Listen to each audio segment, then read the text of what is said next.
Ice TV, सच सबसे आगे।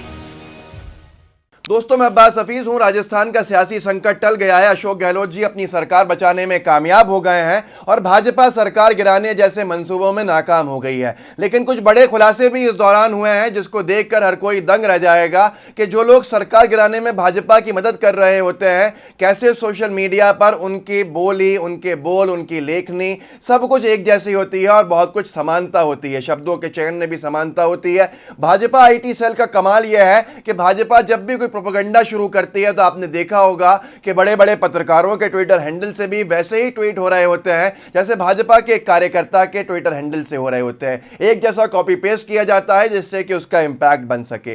लेकिन ये कहीं ना कहीं भाजपा की जो कार्यशैली है उसको बताती है। दोस्तों, ऐसा ही कुछ हुआ है पूरे राजस्थान के कूप के अंदर, जो असफल कूप रहा, जो असफल सरकार गिराने का प्रयास रहा। इसमें एक ट्वीट बड़ा मशहूर हुआ है अभी, सत्य परेशान हो सकता है पराजित नहीं। लेकिन मैं बताना चाहूंगा इसमें समानता क्या है। आपने सुना होगा अदिति सिंह के बारे में, रायबरेली की विधायक, जिन्होंने कांग्रेस से सब कुछ लेकर भी अब भाजपा की तरफ अपना रुख कर लिया क्योंकि उत्तर प्रदेश के अंदर भाजपा की सरकार है और फिलहाल उनको फायदा शायद उसमें होता हुआ नजर आ रहा होगा। उन्होंने लिखा था, यही सब करने के दौरान सत्य परेशान हो सकता है पराजित नहीं। अपनी स्क्रीन पे देखिए, अदिति सिंह का ट्वीट है। अब भाषा की समानता में शब्दों के चयन की समानता देखिए।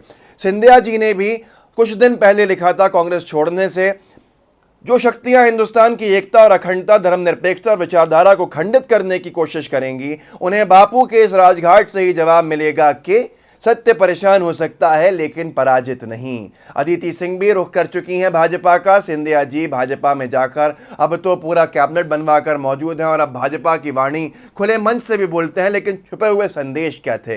सचिन पायलट जी, अभी तक उन्होंने कांग्रेस नहीं छोड़ी है। कांग्रेस ने भी उनको अपनी पार्टी से बेदखल नहीं किया है, भले ही उप मुख्यमंत्री के पद से हटा दिया हो, मंत्री पद से हटा दिया हो। लेकिन सचिन पायलट जी ने भी आज जो ट्वीट किया है वो यही है, सत्य को परेशान किया जा सकता है पराजित नहीं। दोस्तों, ये सबसे बड़ा मामला है कि क्यों सबकी बोली एक जैसी होती है। क्या भाजपा का आईटी सेल पीछे से कुछ काम कर रहा होता है या आगे कुछ और मामला होता है? जहां जहां सरकारें इस तरह से गिर जाती हैं वहां सीधे मोदी जी का, प्रधानमंत्री जो है हमारे देश के, उनका ट्वीट आ जाता है बधाई देने के लिए। आपको याद होगा, मैं आपको स्क्रीन पर दिखा देता हूं, अजीत पवार जी को जिस तरह की बधाई दी थी जब उन्होंने धोखा देकर देवेंद्र फडणवीस जी के साथ गलत तरीके से सरकार बना ली थी। रातों रात सुबह जब लोग उठे थे तो पता चला था सरकार बन गई महाराष्ट्र में। मोदी जी ने बधाई दी थी कि उन्होंने, उनको खुशी हुई थी उस बात के ऊपर। यह हैरत है, लोकतंत्र की हत्या पर प्रधानमंत्री को खुश नहीं होना चाहिए। प्रधान सेवक महोदय को देखना चाहिए कि वो पार्टी से ऊपर उठ के उनको काम करना होगा। यहीं पर सिंधिया जी को बधाई दी गई थी और ऐसे ही कर्नाटका में येदियुरप्पा जी को बधाई दी थी मोदी जी ने अपने ट्विटर हैंडल से, जो बहुत ही ज्यादा चिंता का विषय है क्योंकि लोकतंत्र की अगर हत्या कहीं हो रही हो और प्रधान सेवक महोदय बधाई दे रहे हो तो ये सही नहीं है। लेकिन पिछले एक दिन से पूरी तरह से खामोश है मोदी जी। मोदी जी की तरफ से कोई ट्वीट नहीं आया है, कोई प्रतिक्रिया नहीं आई है। एक दिन से नरेंद्र मोदी जी ने कोई ट्वीट नहीं किया है। क्या इस बात का इंतजार हो रहा था कि यहां सरकार गिरे राजस्थान की और वो बधाई दें कुछ लोगों को जिन लोगों ने अहम भूमिका निभाई हो? तो ये लोकतंत्र के लिए अच्छे संकेत नहीं है। दोस्तों, हमने आपको बताया किस तरह से भाषा की समानता, शब्दों के चयन की समानता उन तमाम लोगों के अंदर देखने को मिली जिन्होंने भाजपा की सहायता करके सरकार गिराने की कोशिश की। अब सबसे बड़ा यहां पर रोल जो डिस्कस होना चाहिए गोदी मीडिया का होना चाहिए। गोदी मीडिया दिन रात बता रहा था कि सचिन पायलट ऐसे, सचिन पायलट वैसे, सरकार गिर जाएगी राजस्थान में, और क्यों कांग्रेस युवाओं को मौका नहीं देती। क्या यह सवाल गोदी मीडिया बीजेपी से भी करता है? गोदी मीडिया बार बार कहता है कि कांग्रेस युवा के हाथ में, किसी एक आम युवा के हाथ में अपनी पार्टी की कमान क्यों नहीं देता, राष्ट्रीय अध्यक्ष क्यों नहीं बनाती कांग्रेस पार्टी। उसके साथ साथ यह भी सवाल होता है गोदी मीडिया का दिन रात कि क्यों जो वरिष्ठ लोग हैं वो इस्तीफा नहीं देते और उनको पद से हटाकर युवाओं के हाथ में कमान क्यों नहीं दी जाती। सबसे बड़ा सवाल यह है कि गोदी मीडिया यह सवाल भाजपा से करती है। आइए आपको बताता हूं क्या क्या, कौन कौन बीजेपी के जो मुख्यमंत्री हैं उनकी क्या क्या आयु है, उसके बावजूद भी भाजपा के लिए एक शब्द गोदी मीडिया से नहीं निकलता। चलिए शुरुआत करते हैं प्रधान सेवक महोदय से। नरेंद्र मोदी जी की आयु 70 साल पूरी होने वाली है, पर गोदी मीडिया कभी नहीं कहता कि किसी युवा को क्यों मौका नहीं दिया जाता। क्या गोदी मीडिया किसी और के इशारे पे काम कर रहा है? शिवराज सिंह चौहान मध्य प्रदेश के चौथी बार मुख्यमंत्री बने हैं। पिछले 17-18 सालों में किसी को मौका नहीं दिया, किसी युवा को, और शिवराज सिंह चौहान जी 60 साल की आयु अपनी आगे निकाल चुके हैं और उनको और भी इन सबको उम्र इनकी बड़ी हो हो, मेरा ये नहीं है कहने का मतलब। मेरा सिर्फ कहना है कि गोदी मीडिया का फर्क क्यों है। शिवराज सिंह चौहान जी 61 वर्ष के हैं, कोई सवाल नहीं है कि युवा को मौका नहीं दिया जाता। यहाँ बहुत से युवाओं की उपेक्षा हुई मध्य प्रदेश में, लेकिन कोई सवाल गोदी मीडिया ने नहीं पूछा। बीएस येदियुरप्पा जी तो जीती जागती मिसाल है, उनकी आयु है 77 साल। 77 साल, 70 और 7, 80 के 3 साल के बाद जो हो जाएंगे, कोई सवाल नहीं करता गोदी मीडिया कि भाई युवा को क्यों मौका नहीं दिया जाता। वही गोदी मीडिया जो आज लगा हुआ सचिन पायलट को क्यों मौका नहीं दिया जा रहा, उप मुख्यमंत्री होने के बावजूद भी। सिंधिया जी को केंद्रीय मंत्री बनाया कांग्रेस पार्टी ने, उसके बावजूद भी सिंधिया जी को क्यों मौका नहीं दिया जा रहा। ये सवाल गोदी मीडिया के होते हैं और कब तक वरिष्ठ राज करते रहेंगे कांग्रेस पार्टी में। यहीं पर नीतीश कुमार जी जो एनडीए की सरकार के मुख्यमंत्री हैं, उनकी आयु 70 साल होने वाली है कुछ महीनों के अंदर। कोई सवाल नहीं है गोदी मीडिया का कि युवाओं को मौका क्यों कब दिया जाएगा। एमएल खट्टर साहब हरियाणा के मुख्यमंत्री हैं। खट्टर साहब की आयु जो है वो 66 साल है।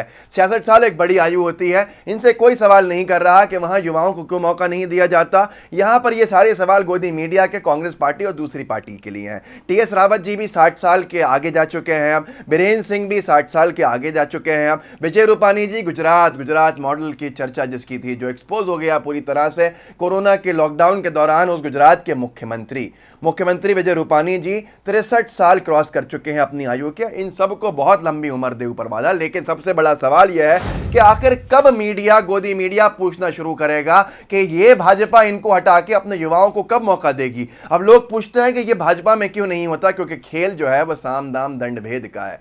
किसकी बोली कब लगानी है, लोकतंत्र की बोली लगाने का काम सिर्फ भाजपा कर रही है। तो जाहिर सी बात है कि फायदा भाजपा को ही होना है इससे। लेकिन साफ बात यह है कि ये एक सत्य सही में परेशान हो सकता है, पराजित नहीं। इसकी जीती जागती मिसाल दी है अविनाश पांडे जी ने। अविनाश पांडे जी कांग्रेस के वरिष्ठ नेता हैं, महासचिव हैं, प्रभारी हैं राजस्थान के।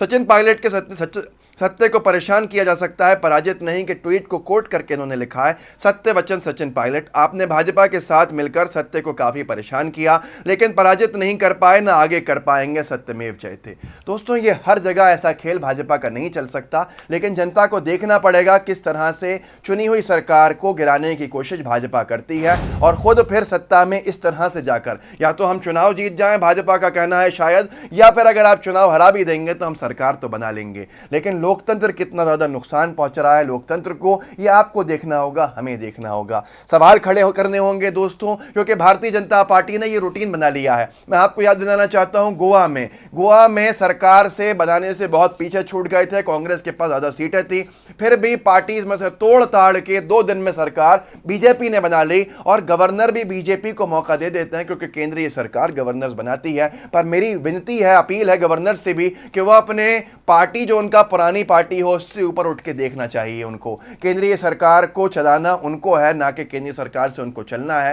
राज्य के अंदर लोकतंत्र जिंदा रहे, ये गवर्नर की जिम्मेदारी होती है। वहीं कर्नाटका में भी देखा था हमने, वाजूभाई वाला का केस सबके सामने था, किस तरह से साम दाम दंड भेद चला था। येदियुरप्पा जी ने एक बार सरकार बनाई, उसके बाद वो सरकार गिरी, फिर सरकार गिरा के सरकार बनाई और उस पर बधाई देते थे प्रधानमंत्री नरेंद्र मोदी जी। उसके बाद अगला केस मध्य प्रदेश में देखने को मिला, किस तरह से 22 विधायकों को लेकर भाजपा उड़ गई। यहां तक कि भाजपा के लोग वहां मौजूद थे, भाजपा के विधायक वहां मौजूद थे, और उसके बावजूद भी किसी ने सवाल भाजपा से नहीं किया। गोदी मीडिया सवाल यह करता है कि भाई कांग्रेस अपने विधायकों को क्यों एकजुट नहीं रख पाती। अगर आपके पास ऐसे लुभावने ऑफर दिए जाएं और भाजपा बोलियां लगा रही है तो कोई लोकतंत्र की हत्या का सवाल नहीं करेगा, जनमत चुराने का सवाल नहीं करेगा। गोदी मीडिया कब तक खामोश रहेगी, सबसे बड़ा सवाल है। खैर, ले देकर बात यह है कि राजस्थान में इनका वार जो था ये उल्टा पड़ गया, क्योंकि अशोक गहलोत जी ने जमीनें नापी हैं राजस्थान की, और अशोक गहलोत जी ने खुद कहा कि उनको 6 महीने से इसकी खबर थी और उनकी तैयारियां पूरी थी।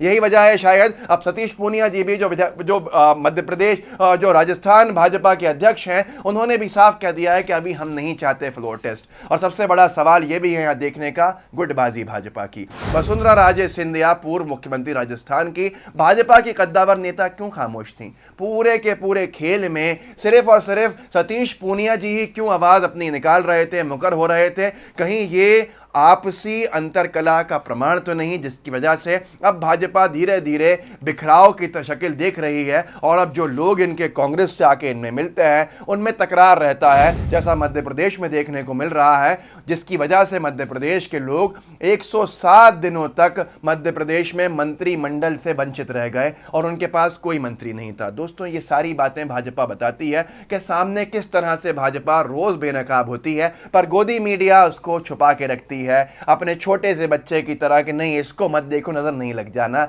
नहीं तो नजर लग जाएगी तो हमारा क्या होगा, हमारे काम धंधे कहां चलेंगे। लेकिन ये बहुत बड़ा चिंता का विषय है, आपको आवाज उठानी चाहिए कि ये पूछना चाहिए आखिर गोदी मीडिया कब निष्पक्ष होके अपनी रिपोर्टिंग करेगी। इस वीडियो को आगे बढ़ाइए, हमारे चैनल लाइव टीवी के बेल आइकन को जरूर दबाइएगा, सब्सक्राइब कीजिएगा ताकि हर हमारा वीडियो आप तक पहुंच सके। जय हिंद, जय भारत।